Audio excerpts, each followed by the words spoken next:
चलिए बेटा, mixtures and allegation वाले चैप्टर में अब हम कंसेप्ट नंबर 3 पर बात करते हैं। कंसेप्ट नंबर 3 क्या है? वस्तु की पृथक पृथक मात्रा ज्ञात करना। इसका मतलब ये है, आपको जो मिक्सचर्स एंड एलिगेशन का मेन कंसेप्ट आपको पता है, आप अच्छे से जानते हैं कि कॉस्ट प्राइस हम फर्स्ट आर्टिकल की लेते हैं, कॉस्ट प्राइस हम सेकंड वस्तु या सेकंड आर्टिकल की लेते हैं, और बीच में हमेशा हम क्या रखते हैं? Cost price of mixture. उन दोनों को मिलाकर जो बनने वाला मिश्रण है उसकी कॉस्ट प्राइस रखते हैं। इससे हमें जो मिलता है बच्चों, क्या मिलता है? क्वांटिटी का रेशो। पहली प्रकार की चीज़ है उसकी क्वांटिटी का रेशो मिलता है, और दूसरी प्रकार की चीज़ है उसकी क्वांटिटी का रेशो मिलता है। अब क्वेश्चन में हमें सिर्फ क्वांटिटी का अनुपात पूछे तो समझ में आता है, जैसे कि कंसेप्ट नंबर फर्स्ट में पूछा था। लेकिन आपको यहाँ क्वांटिटी का अनुपात ना पूछकर क्या कंसेप्ट लगाया जाता है? किसी एक क्वांटिटी की मात्रा देकर, किसी एक क्वांटिटी की मात्रा देकर किसी दूसरी वाली क्वांटिटी की मात्रा जो है वो आपसे पूछ ली जाती है। इस दूसरी वाली क्वांटिटी की मात्रा पूछ जाती है, यानी कि इसकी मात्रा देगा तो इसकी पूछ लेगा, और इसकी देगा तो इसकी पूछ लेगा, या फिर दोनों की कुल मात्रा दे देता है, पूरे बनने वाले मिश्रण की कुल मात्रा दे देता है। उसे आप इस रेशो में बांट कर इन दोनों प्रकार की चीज़ों का क्या निकाल सकता है? क्वांटिटी निकाल सकते हो। इस तरह के क्वेश्चन से जो बहुत ईजी होते हैं। चलिए इस क्वेश्चन को कर लेते हैं। छोटा सा टॉपिक है, छोटा सा कंसेप्ट है। देखो क्या है, 48 रुपये। पहला क्वेश्चन देखो, 48 रुपये प्रति किलोग्राम। ध्यान रखना है कीमत है 48 रुपये प्रति किलोग्राम वाली 60 किलोग्राम, ध्यान रखना है मात्रा है। 60 किलोग्राम चाय के साथ 55 रुपये प्रति किलोग्राम वाली कितनी चाय मिलाई जाए कि मिश्रण का मूल्य 52.50 रुपये प्रति किलो हो जाए। आप अच्छे से जानते हैं कि हम कीमत का एलिगेशन करते हैं, तो हमें सबसे पहले कीमत रखनी पड़ेगी। तो जो हमारी पहली कीमत है वो क्या है? 48 रुपये प्रति किलोग्राम। लिख दो बेटा। जो पहली प्रकार की चाय उसकी कीमत कितनी? 48 रुपये। दूसरी प्रकार की चाय की कीमत कितनी बेटा? 55 रुपये। ध्यान रखना बेटा, गलती से 60 मत लिख देना, ये 60 मात्रा है, इसको छोड़ दो भी। 48 रुपये, 55 रुपये, और दोनों को मिलाकर बनने वाला 52.50, दोनों को मिलाकर 52.50। अब इनका पहले एलिगेशन कर लो, 52.50 पहले एलिगेशन करो। चलो एलिगेशन कर लेते हैं। मुझे बताओ 48 और 52 का अंतर कितना है? तो 4.50 या 4.5 भी बोल सकते हैं आप लोग। और मुझे बताओ 55 और 52.50 का अंतर क्या है?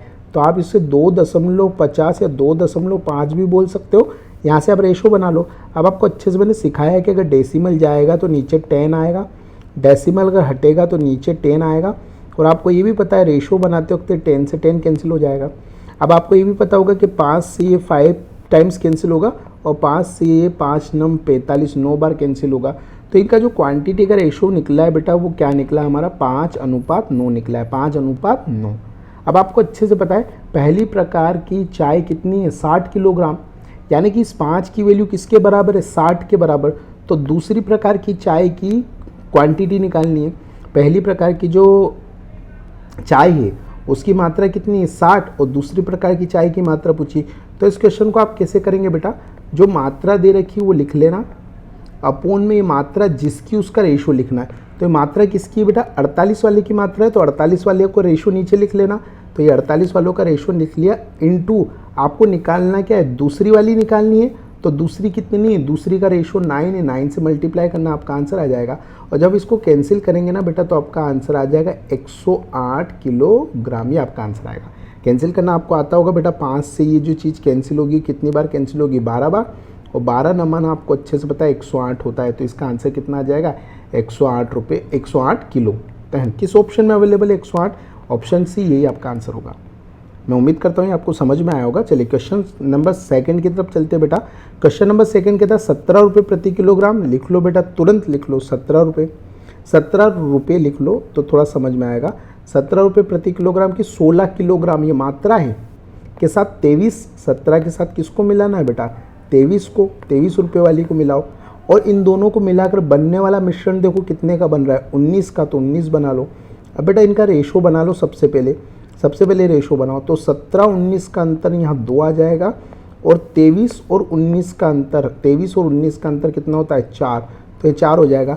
इसका हम रेशो बना लेंगे, इसको कट करके इसका हम रेशो बनाएंगे। तो ये रेशो बनेगा 2 से बनेगा 1 बार, 2 से बनेगा 2 बार, तो रेशो बना 2:1।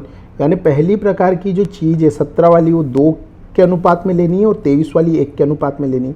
अब आप देख लो, आपसे क्या बोलो? 17 रुपये प्रति किलोग्राम वाली 16 है। 17 वाली कितनी है? 16, मतलब 2 किसके बराबर है? 16 के। तो 1 किसके बराबर हो जाएगा? 8 के। आप ऐसे नहीं समझ पा रहे हो तो इससे समझो 17 रुपये प्रति किलोग्राम वाली कितनी है 16, तो 17 वाली कितनी है 2, और वो कितनी बोल रहा है 16। तो अपन लिख लो, जो मात्रा दे रखी वो लिखो, अपोन में जो रेशो रखो, और रेशो क्या रखेंगे बेटा 2, क्योंकि ये 17 रुपये वाली है ना, तो 17 वालों का रेशो रखो, इंटू कर दो, इंटू किससे कर दो जो निकालना है वो, तो आंसर कितना आ जाएगा 8 किलोग्राम। उम्मीद करता हूँ कि रेशो वाली बात आपको समझ में आ गई होगी, नहीं आए तो चलो मैं अगले क्वेश्चन में और अच्छे से समझाऊंगा। चलिए क्वेश्चन नंबर 3 की तरफ चलो बेटा, क्या बोला गया है, चलिए इसको और अच्छे समझते हैं। 63 वाली है ये मात्रा है, 72 वाली है, दोनों को मिलाकर कितनी बन रही 68 वाली। तो पहले आप कीमत लिख लो, 63, 72 और 68, 63, 72, 68। गलती से 32 मत लिख देना बेटा, आप लोगों को क्या लिखनी, कीमत लिखनी। 63, 68 का अंतर कितना है 5, और 72, 68 का अंतर कितना है 4:5 हो गया। बराबर का साइन लगाओ, हमें एक वैल्यू दे रखी है, क्या दे रखी है 32, 32 लिख दो। अब बेटा इस 32 के अपोन में या तो 4 आएगा या 5 आएगा, 32 के अपोन में क्या आएगा, या तो 4 या 5। अब ये देखो 32 वाली है कौन सी, 63 रुपये प्रति किलोग्राम वाली 32, मतलब 63 वाली 32 किलोग्राम है, मतलब ये 4 हमें यहाँ रखना पड़ेगा, है ना। आप सिंपल सा अगर ऐसे चाहे तो ऐसे कर ले, अगर आपको रेशो आता है तो कि 4 किसके बराबर है बेटा, तो आपको पता है कि जो 4 है ये किसके बराबर है 32 के कितने से मल्टीप्लाई हुआ 8 से, तो यहाँ भी 8 से मल्टीप्लाई करेंगे तो 5 किसके बराबर हो जाएगा बेटा, ये 5 आपका बराबर हो जाएगा, यहाँ भी 8 से गुणा करो 40 के। और ऐसे नहीं आता बेटा तो आप ऐसे कर लो, 32 है 63 वाली है तो 32 के बटे में क्या रखेंगे 63 का रेशो रखेंगे 4, 63 का रेशो रख दो 4, इंटू जिसका निकालना वो रख दो। तो निकालना किसका है 72 वाली का निकालना है, यानी 5 का रेशो निकालना है, तो यहाँ 5 रख दो। आंसर कितना आ जाएगा बेटा आपका 40 किलोग्राम। सिंपल सा कंसेप्ट है, और ऐसे नहीं समझ में आएगा तो मैं दूसरे तरीके से भी समझा दूंगा। अगले क्वेश्चन में मैं थोड़ा सा चेंज करके समझा देता हूँ ताकि आपको अच्छे से समझ में आ जाए। देखो ऐसे समझो, 2 प्रकार की चीनी 5.60 रुपये प्रति किलोग्राम, 6.40 प्रति किलोग्राम वाली, पहली वाली 20 किलोग्राम चीनी के साथ दूसरी वाली कितनी मिलाई जाए कि मिश्रण इतना बन जाए। आपको अच्छे से पता है, कीमत को रखेंगे, रख दो कीमत को 5.60 है ना, जैसे 5.6 भी बोल सकते हैं, 6.40 जैसे 6.4 भी बोल सकते हैं, कोई दिक्कत नहीं है। और इन दोनों के एलिगेशन से जो मिश्रण बना वो कितना बना 6.2। अब इनका अपन एलिगेशन कर लेते हैं, तो जब अपन इनका एलिगेशन करेंगे तो कितना अंतर आएगा 6.4, इन दोनों का आंसर कितना आ जाएगा 0.20 आ जाएगा, और 5.6 इसमें 4 और 2 6, यहाँ अंतर कितने का आएगा बेटा 0.6 का आएगा। आप डिफरेंट करना आता है आपको, क्लियर। डेसिमल से डेसिमल कैंसिल हो जाएगा, अपोन में 10 आएगा कैंसिल हो जाएगा, 2 एकम 2, 2 तिया 6, 1:3 का रेशो आएगा। बराबर कर लो। अब मुझे बताओ पहली वाली कितनी है 20 है ना, अपोन में 20, अपोन में क्या रखेंगे पहली वाली का रेशो, पहली वाली का रेशो रखेंगे। ये पहली वाली की मात्रा कितनी है 20, और अपने पहली वाली का रेशो कितना 1, तो 20/1 इंटू जो निकालनी है वो रख दो। तो आंसर कितना आ गया बेटा आपका 60 किलोग्राम। जिस ऑप्शन में 60 किलोग्राम है वही अपना आंसर होगा, ऑप्शन ए आपका आंसर है। कुछ समझ में आया? चलिए और अच्छे से समझेंगे, आगे बढ़ो।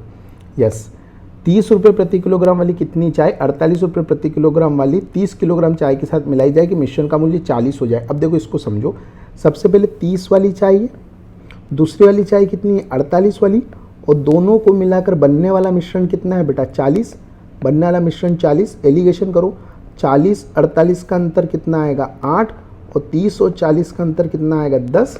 अरे 48 40 का 8 और 30 40 का 10, रेशो बनेगा 2 से कैंसिल करो, 2 चौक 8, और यहाँ पे आएगा 2 पंजे है ना, यहाँ कितना आएगा 2 पंजे 10। क्लियर। अब मुझे बताओ यहाँ क्या करना है, आपको वैल्यू दे रखी है कितना 30 किलोग्राम, 30 किलोग्राम लिख दो। अच्छा इसको किसी और तरीके से करके बताता हूँ। इधर देखो 30 वाली 48 वाली, ये 30 किलोग्राम चाय के साथ ये 30 किलोग्राम जो है ये कौन सी वाली है 48 वाली है, और हमारे हिसाब से 48 वाली कितनी है 5, तो हम ऐसा बोल सकते हैं कि ये 5 यूनिट है। हमारे हिसाब से जो 5 है, इस 5 यूनिट की वैल्यू कितनी है 30, तो बेटा इस 1 यूनिट की वैल्यू कितनी आएगी, तो 1 यूनिट की वैल्यू आएगी 30/5 यानी कि 6, और हमें कितने यूनिट निकालने, हमें 4 यूनिट निकालनी, तो 4 यूनिट की वैल्यू आएगी, आप ऐसे भी कर सकते हो, तो 4 यूनिट की वैल्यू आएगी 4 × 6, मतलब आंसर कितना आ जाएगा 24 किलोग्राम। ऐसे भी आप कर सकते हो कि कैसे बेटा, ये जो मैंने आपको प्रोसेस बताई इस प्रोसेस से भी आप कर सकते हो ये पूरा। लेकिन आपको अगर ऐसे नहीं करना है तो आप सिंपल सा एक काम करो, मैंने आपको जो बताया था क्या करना है, बराबर का साइन लो, 30 है, ये 30 कौन सी है बेटा, तो ये दूसरी वाली है, ये 30 कौन सी दूसरी वाली चाहिए, 48 वाली चाहिए, तो 48 वाली का हमारे हिसाब से कितना है 5, तो 30 के बटे में क्या लगा देंगे 5 इंटू जो निकालना हो, निकालनी कौन सी पहली वाली है ना 4 वाली, तो इसका आंसर कितना आ जाएगा 24 किलोग्राम। कुछ टीचर ऐसे भी बताते हैं, कुछ टीचर ऐसे भी बताते हैं, आपको जो अच्छा लगे वो कर लेना। आंसर इसका 24 किलोग्राम होगा। ये लो आंसर 24 किलोग्राम। क्लियर। चलिए नेक्स्ट क्वेश्चन की तरफ चलिए। नेक्स्ट क्वेश्चन में क्या बोलता है 48 वाली है, 55 वाली है और 52.50 वाली बनानी है। तो लिख लो बेटा कीमत, 48 वाली लिख लो, 55 वाली लिख लो और दोनों को मिलाकर क्या बनाना है 48 और 55 दोनों को मिलाकर क्या बनाना है 52.5। एलिगेशन कर लो, है ना, इनका एलिगेशन कर लो। मुझे बताओ 55 और 52.5 का अंतर 2.5 निकलेगा ना, 48-52 का अंतर कितना निकलेगा 4.5 निकलेगा। रेशो आपको बनाना आएगा बेटा वही, आपको पता है डेसिमल से डेसिमल कैंसिल हो जाएगा, 10 आएगा, सब पता है आपको, यू नो है ना। 55 25 और 5 9 45। रेशो क्या बना 5:9 का। बराबर की लाइन लिखो। आपको क्वांटिटी कितनी दे रही है 108, 108 लिख दो। अब बेटा 108 के अपोन में 5 या 9 आएगा ये आप जानते। मुझे बताओ ये 108 किलोग्राम जो है ये 55 वाली है ना, और 55 वाली का रेशो कितना है 9, तो यहाँ पे हमें अपोन में 9 ही रखना पड़ेगा। इनटू जो निकालना उससे मल्टीप्लाई करेंगे, तो निकालना क्या है हमें ये 5 निकालना है, तो 5 से मल्टीप्लाई कर दो। कहीं प्रॉफिट एंड लॉस में भी मैंने आपको बताया होगा बेटा, ये जो चीज़ है उसी की वैल्यू नीचे रखनी है। तो 108 55 वाली है और 55 वाली हमारे हिसाब से कितनी 9, वो नीचे रखना है, और जो निकालना है ना बेटा उससे हमेशा मल्टीप्लाई करना है। तो ये 9 से कैंसिल हो जाएगा, ईजिली कैंसिल होगा 12 बार, और 12 पंजे कितना होता है बेटा 60। तो डेफिनेटली आपका जो फाइनल आंसर आएगा वो 60 किलोग्राम आएगा। किस ऑप्शन में अवेलेबल है 60 किलोग्राम, ऑप्शन ए, यही आपका आंसर है। उम्मीद करता हूँ यहाँ तक आपको समझ में आया होगा। क्लियर। चलिए नेक्स्ट क्वेश्चन की तरफ चलो। अच्छा क्वेश्चन है, ये देखिए क्या बोला गया है 25 रुपये प्रति किलोग्राम की चाय 36 रुपये प्रति किलोग्राम चाय की कितनी कितनी मात्रा मिलाई जाए। मतलब दो आंसर देने हैं कि कुल 44 किलोग्राम मिश्रण प्राप्त हो जिसका मूल्य 28 रुपये प्रति किलोग्राम हो।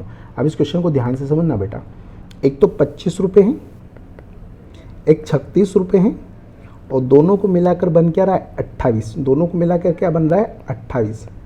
एलिगेशन कर लो बेटा, एलिगेशन। मुझे बताओ 25 28 का अंतर कितना होगा 3, और 36 और 28 का अंतर कितना होगा 8।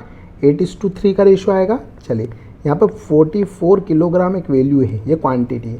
अब इस 44 किलोग्राम के नीचे क्या रखना है, या तो 8 रखेंगे या 3 रखेंगे या कुछ और रखेंगे। अब मुझे बताओ ये 44 किलोग्राम है, ये पहली वाली की मात्रा है या दूसरे वाले की मात्रा है, कि दोनों को मिलाकर बनने वाले मिश्रण की कुल मात्रा है। तो अगर आप ध्यान से पढ़ेंगे तो कितनी कितनी मात्रा मिलाई जाएगी, कुल 44 किलोग्राम मिश्रण प्राप्त हो। ये बनने वाले पूरे मिश्रण की मात्रा है, तो हम अपोन में भी पूरा मिश्रण ही रखेंगे। तो बताओ हमारे हिसाब से पूरे मिश्रण की मात्रा क्या होगी, पहली वाली 8 है, दूसरी वाली 3 है, तो कुल मिश्रण कितने का हो जाएगा बेटा 11 का होगा ना। इंटू जो निकालना वो, अब हमें 8 की वैल्यू भी निकालनी है, 3 की वैल्यू भी निकालनी है। उसने बोला ना कितनी कितनी मात्रा, मतलब 25 वाली की कितनी मात्रा और 36 वाली की कितनी मात्रा। तो हम एक बार मल्टीप्लाई इसमें 8 का भी करेंगे और 44/11 इंटू एक बार मल्टीप्लाई हम 3 का भी करेंगे। और अगर हम ऐसा करेंगे तो यहाँ तो आंसर आपका 32 आ जाएगा, और ऐसा करेंगे तो यहाँ आंसर कितना आ जाएगा 12, यानी वही आपका करेक्ट आंसर होगा जिसमें 32 किलोग्राम और 12 किलोग्राम होगा। किस ऑप्शन में available 32 12, option A, option A आपका आंसर होगा। अब आपको समझना पड़ेगा बेटा, ये जो 44 किलोग्राम है, ना तो ये पहले वाले की मात्रा है ना ये दूसरे वाले की मात्रा है, ये कुल मात्रा है। तो कुल मात्रा हमारे हिसाब से कितनी है 11। तो ये अगर कुल मात्रा है तो नीचे भी कुल मात्रा लिखो, इंटू जो निकालना वो लिखो। तो आंसर होगा 32 और 12। उम्मीद करता हूँ यहाँ तक समझ में आया होगा। क्लियर। चलिए नेक्स्ट क्वेश्चन चलिए, क्वेश्चन नंबर 8। बाजार में दो टाइप के स्टील है ए और बी। पहला स्टील ए है, दूसरा बी है। टाइप ए में 5% निकल है, टाइप बी में 40% निकल है। पहले प्रकार के स्टील की कितनी मात्रा मिलाई जाए कि कुल 140 टन स्टील प्राप्त हो जिसमें 30% निकल हो। तो हम इन परसेंटेज को भी एलिगेट कर सकते हैं। तो मुझे बताओ जो ए टाइप का स्टील है उसमें कितना निकल है 5%, जो बी टाइप का स्टील है उसमें कितना निकल है 40%, और इन दोनों को मिलाकर जो मिश्रण बन रहा है उस मिश्रण में कितना परसेंट निकल चाहिए 30% निकल चाहिए। एलिगेट कर लो, एलिगेट करो। तो मुझे बताओ 5-30 का अंतर कितना आएगा बेटा 25, 40-30 का अंतर कितना है 10। तो 5 से कैंसिल करेंगे कितनी बार 5 दूनी 10, और 5 से कैंसिल करेंगे 25 2:5 का रेशो आएगा।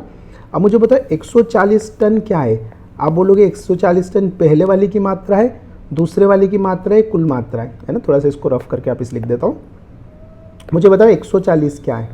140 पहले वाले की मात्रा है, दूसरे वाले की मात्रा है कि दोनों की मात्रा है। तो आप बोलोगे 140 तो कुल है, कुल। तो अगर ये कुल है तो नीचे भी कुल रखो। कुल कितना हो रहा है, 5 और 2 7। कुल कितना हो रहा है 7 इंटू हमें क्या करना है, जो निकालना हो। तो हमें क्या निकालना है, पहले प्रकार का स्टील हो। पहले प्रकार का स्टील कितना है 2, तो यहाँ 2 से मल्टीप्लाई करेंगे। तो जब हम ऐसा करेंगे तो हमारा आंसर आ जाएगा बेटा 40 टन। हमारा जो करेक्ट आंसर होगा 40 टन आएगा, क्योंकि 7 से ये 2 बार यानी 20 बार कैंसिल हो जाएगा, और 20 इंटू 2 कितना होगा 40। तो correct answer will be 40 ton. किस ऑप्शन में अवेलेबल है, ऑप्शन बी। क्लियर। अरे समझ में आया होगा। ए प्रकार का स्टील जो है वो 2 लेना है, बी प्रकार का स्टील 5 लेना है, हमारे हिसाब से टोटल 7 लेना है। तो हमारे हिसाब से कुल कितना है 7। ये कुल है तो हम भी कुल रखो, इंटू जो निकालना वो रखो। उम्मीद करता हूँ यहाँ तक आपको समझ में आया होगा। बेटा अगर आपको इस तरह से मेरा पढ़ाना अगर पसंद आ रहा है तो इस चैनल को लाइक करो, ताकि मैं और अच्छे से अच्छे वीडियो बना पाऊँ। क्लियर। चलिए, जय हिंद।